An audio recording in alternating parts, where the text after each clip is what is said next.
Ja, doe lekker je ding. Making Vincent's heritage accessible and an inspiration to the youngest generations. And of course, we like to extend our profound gratitude to DHL, which makes all possible. Stijn, thank you very much for your introductory words, Stijn. Already explained, where's the image? And Vincent's brother Theo was married to Joanna, and they had one child, and their son, Vincent Willem, the same names as the artist, their son is my grandfather. And I'm the eldest grandchild of grandfather, and according to the Dutch tradition, I have the same names, Vincent Willem, as grandfather. And my parents said, we already have two famous Vincents in the family, so we let him go by his middle name, and I'm very happy because imagine that I introduced myself as. Okay. And I work as, I was a lawyer, and I've been working since 1999 as an advisor to the board, to the museum, and that means that I'm ambassador to the museum, and I work on extending the international network of art collectors, and everything based on the history of the family, the artist, the museum and the collection, which is the same history. And I like to say a few words about the history of the collection. So Vincent and his brother Theo, who were each other's most intimate persons in each other's life, they leaned on each other. They grew up in a family, and their father was, and when they were growing up, they slept in the same bed together, so they always meant very much to each other. Vincent couldn't find his way in life, and he had many jobs. We say 13 jobs and bad luck. He worked for a bookstore, he worked for an art dealer, he was an assistant preacher, he studied theology. And at age 27, his brother Theo, who is 4 years younger, said to Vincent, why don't you become an artist? And that's what Vincent did. And he's a self-taught artist, so he practiced and practiced for 5 years. And I compare that to going to the Arts Academy. And after 5 years, he made his first, well, like your graduation work, but he was a self-taught artist.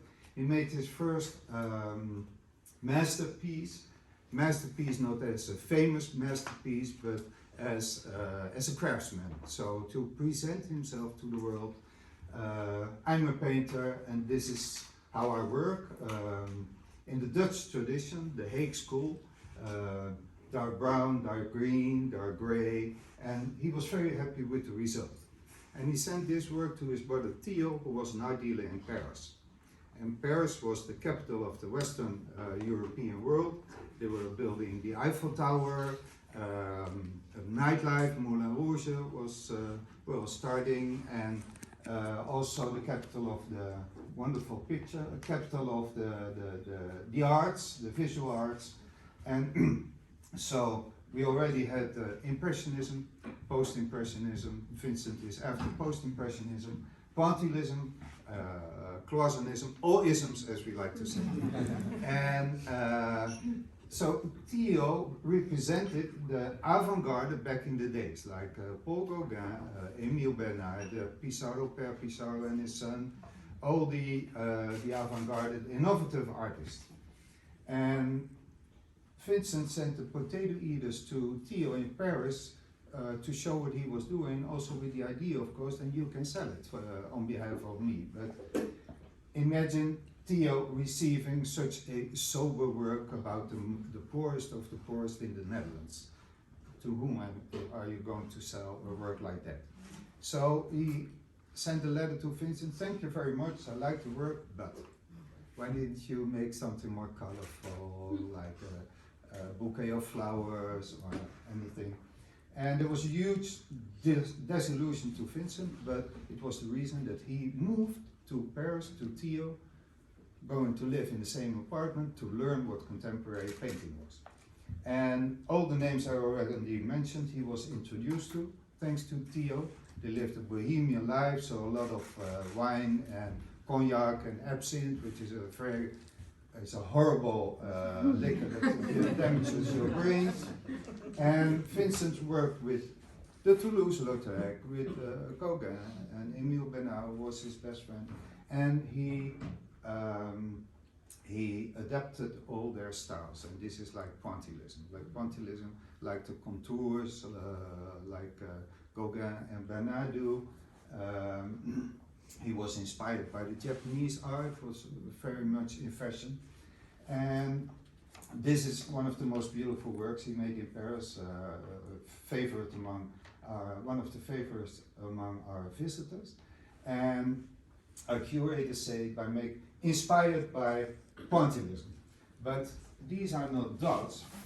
Vincent was a very headstrong man, so he made his own interpretation. So he stretched up the dots to the strokes, which later became so characteristic for Vincent's way of painting, his techniques.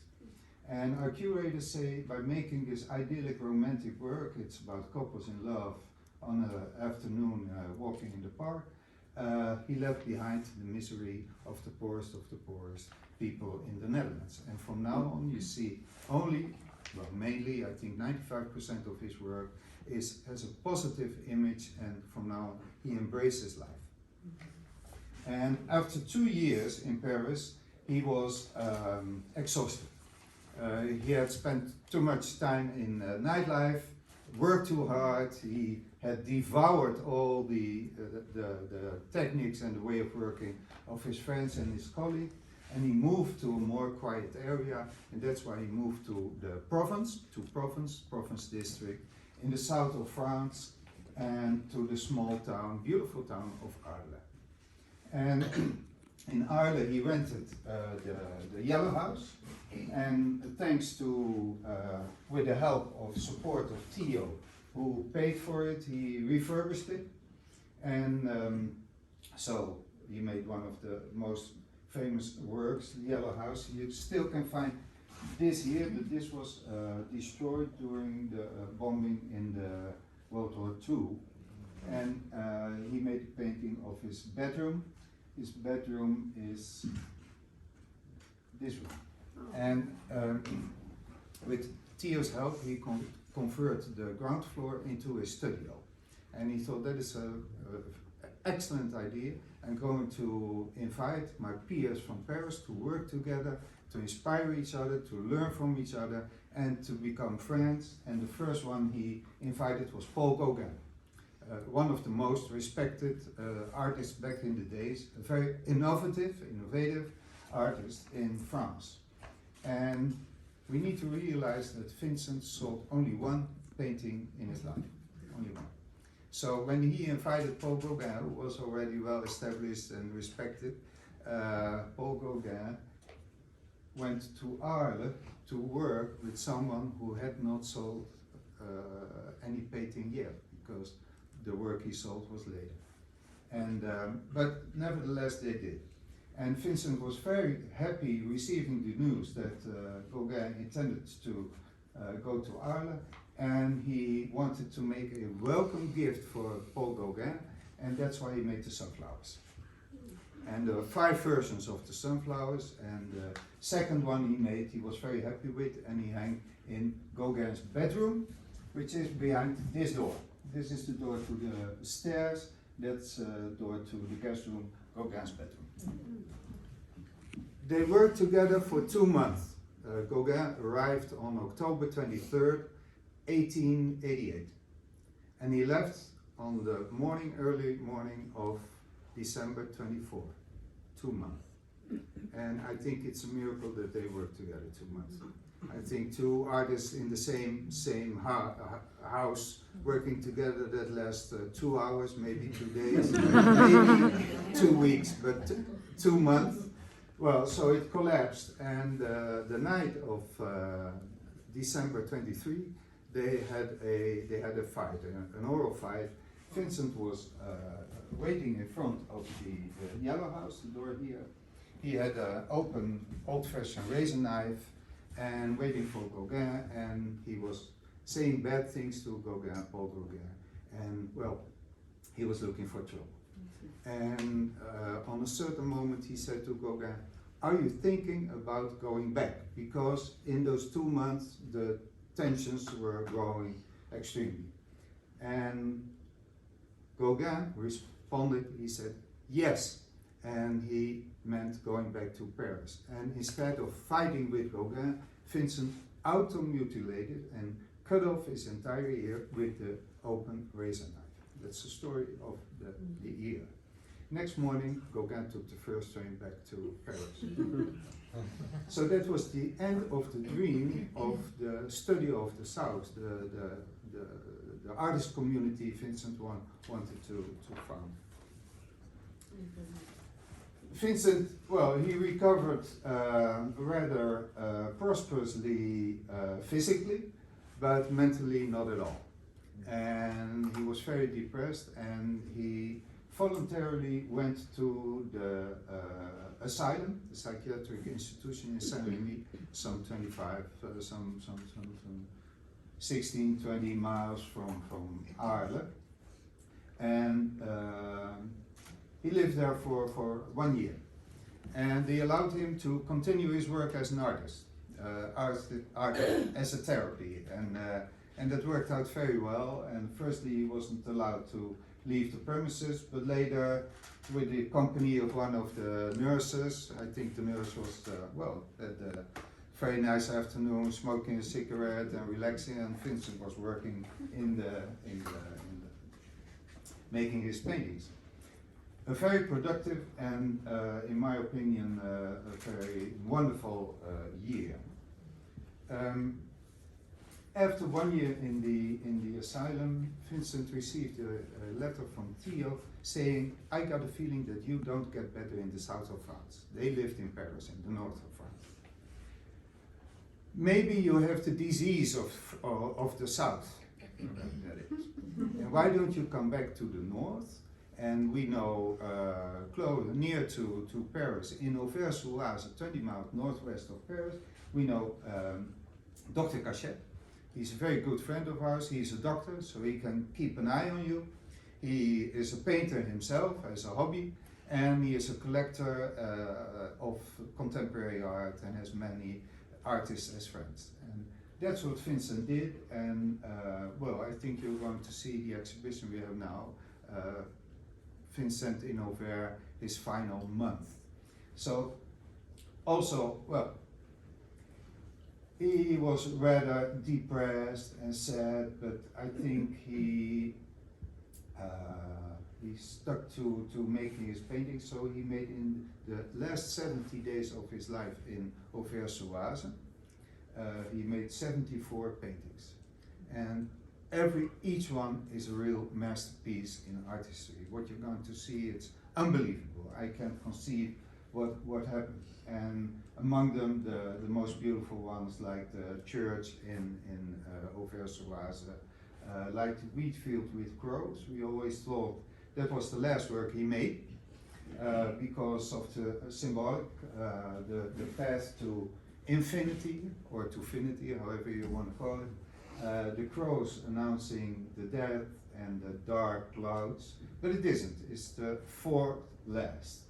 And this one is the very last one he made, and we knew, because of it, it's the only one that's not detailed, so this part is undetailed, so that was a very good reason to claim that it was the last one. But recently, like in the beginning of the pandemic, one of our friends, he's a Van Gogh art expert, he found where this work has been made by Vincent. So this is three roots.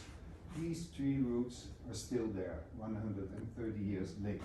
And Vincent made this work on the morning that he tried to commit suicide, July 27, 1890, on the morning. And so he made 1 work each day. So he started this work, and it's also a masterpiece. Some people say beginning of abstract painting. Well, it is because of the composition, but it's also not abstract because we know what it is. It represents the 3 roots. We recently also saw. And he shot himself in the breast on the afternoon of under his heart, July 27. They called Theo, and Theo hurried to be at Vincent's side, and Vincent passed away 2 days later, holding hands with his brother. And Theo said, was it suicide? Vincent, yes, and I'm ready to leave this world. And so, the mission of the two brothers, they had discussed when Vincent moved to Paris in 1886, was the innovation, the future of modern art. And they got to an agreement that Theo would enable Vincent financially to become an artist and do his work. And Vincent's mission was the innovation of the art of drawing and painting. And in return, Vincent sent half of his oeuvre, he made 1,000 paintings in his lifetime, half of his oeuvre to Theo and later to the young family. Because meanwhile, Theo was married to Joanna, and we see the little baby. And they went, when Vincent spent his last 2 months in Auvers, they once went to Auvers, and Dr. Cachet and Vincent for having lunch together. So Vincent knew his nephew, and he also had seen his nephew in Paris. But unfortunately, Theo passed away 7 months after Vincent. So the young widow, 28 years old widow, my great-grandmother and my grandfather, the baby, became the owner of 456 paintings by Vincent, all stored in the apartment, and they rented extra space. And Joanna dedicated her life to promoting Vincent's art. And she did with huge success, and she organized exhibitions of her collection and sold iconic works to important art collectors and to important museums. Already in 1906, the museum Munich bought one of the versions of the sunflowers, thanks to Joanna. Joanna died in 1925, and my grandfather became the owner of the entire collection. 200 paintings by Vincent, 600 drawings, Vincent's letters to his brother Theo, and also a collection of contemporaries. And he had half of them in his home, well, close to Amsterdam. I had a very nice and warm relationship with grandfather, so I remember very well the almond blossom hanging in the living room, the sunflowers above the sofa, when my father brought the potato eaters, the potato eaters in the kitchen. In the kitchen. And so half in his home and half in the Stedelijk Museum, the museum next door, our MoMA, and it rotated. But grandfather's dream was to share his collection with the whole world forever. And he got to an agreement with the Dutch government that he would transfer the entire collection to a foundation. So nothing left in the family anymore, not a piece of paper ever touched by Vincent or Theo, not a sketch, not a letter, nothing, to a foundation to guarantee that it would be kept together for always. And the state of the Netherlands said, if you do so, we will build the Van Gogh Museum and we will run the museum. The museum opened, Technicolor picture. The museum opened in 2nd of June 1973. I was 19, and well, it was meant to welcome, maybe if it would be a success, it's the first important single artist museum. So they didn't know whether it's going to be a success or not, but it was. And designed to welcome maybe 500,000 visitors, maybe in the far future 1 million. But in before the pandemic, we received 2.3 million visitors every year. And thanks to, well, the dream of Joanna, the dream of my grandfather, Vincent's heritage is accessible in our museum, and everybody can see his work. And Any questions? I have a question. How did his brother? How did Theo pass away? Sorry? How did Theo pass away? He had a venereal disease. Oh. Yeah, a horrible death, syphilis, which was quite common in Paris back in the days. Any more questions?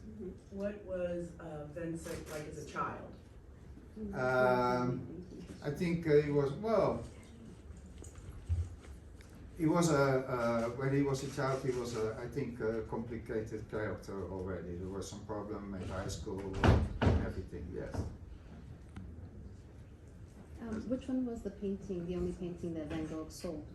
The Red Vineyard, and he sold it's now in the Pushkin Museum collection, and he sold it to Anna Gogh, who was an artist also. And normally they traded, they exchanged their works, artists, but Anna Gogh was not one of the inner circle of the two brothers, so she paid for it. How was the process for you? Growing up knowing that you come from that family and that you somehow were meant to explain to the rest of the world, you know, People from Houston. that growing up, what was it like for you to say, hey, I'm a Van Gogh? I mean, I somehow have the responsibility to tell my side of the story and to further this heritage to the world, you know. How was that growing up with you? How was it? No, I was not aware when I grew up that I one day was going to represent Vincent's and Theo. I always talk of the heritage of the two brothers, Vincent and Theo, at all. But I was born as Vincent Willem Van Gogh, so when I matriculated for a sports club or a new school, they said, "Hey, Vincent Van Gogh." And I said, "Well, they call me Willem," and I liked his art very much, but I thought intuitively, I'm not going to be a Van Gogh expert. I'm going to find my own way. And I liked his art very much. I like modern art, like the American color field painters and Mark Rothko, etc., and like contemporary art. And that's why I became a lawyer. And but at age, I think 45, the museum asked me to work for the museum as a representative, and I think, well, some people call it the script of life, and I think that I was ready then to also take my responsibility in taking care of the heritage. Is there an anecdote that you could share about your about Joanna? An anecdote I can share about Joanna. Well, I think not really an anecdote, but she grew up like half a mile from here, the Beteringsrand, right? And she grew up in a middle-class Amsterdam family, but they were culturally very well educated, well, Amsterdam. And what I think is so very special is, well, she was introduced by her brother, who was a friend of Theo, her brother Andreas, to Theo, and they fell in love. Thank you, Flora. They fell in love, and she moved to Paris to live with Theo together in the apartment. And they lived a bohemian life, I already said. So I imagine long nights, drinking a lot, debates about the future of the art, the future of society, the future of nightlife, and she was observing it, and she was a little bit timid. But after her husband's death, there was an explosion of capacities. She dedicated her life to promoting Vincent's art, and she did it like she was an expert in both. Kom ik even niet op het woord van wat jullie. Marketing. Marketing. Both marketing and as a merchant, because she exactly knew to whom she wanted to sell her works and to make Vincent's well known. There's a biography written on her, and there's also an article in New York Times. If you Google the woman who made Van Gogh famous, and New York Times, it pops up. I think I have read the article. Yeah. So, thank you very much, and I'd like to conclude with, you have one No, question? yeah. Conclude with one story, if you Go allow ahead. me 2 more minutes. That is that when Vincent was in the institution, the asylum in Saint-Remy, he received the news from his brother and his sister-in-law, Joanna, that a baby was born. Baby with the same names. And he was very happy, and he made this work, the almond blossom, for the birth of his nephew. One of the most beautiful paintings ever made, and without any doubt the most beautiful paintings Vincent made. And what Vincent could not have known was that he also dedicated this work to the founder of the museum with Vincent's name, that already in 50 years welcomed 53 million visitors. And what an incredible idea that the most beautiful work he made, he dedicated to the founder of our museum. Thank you very much.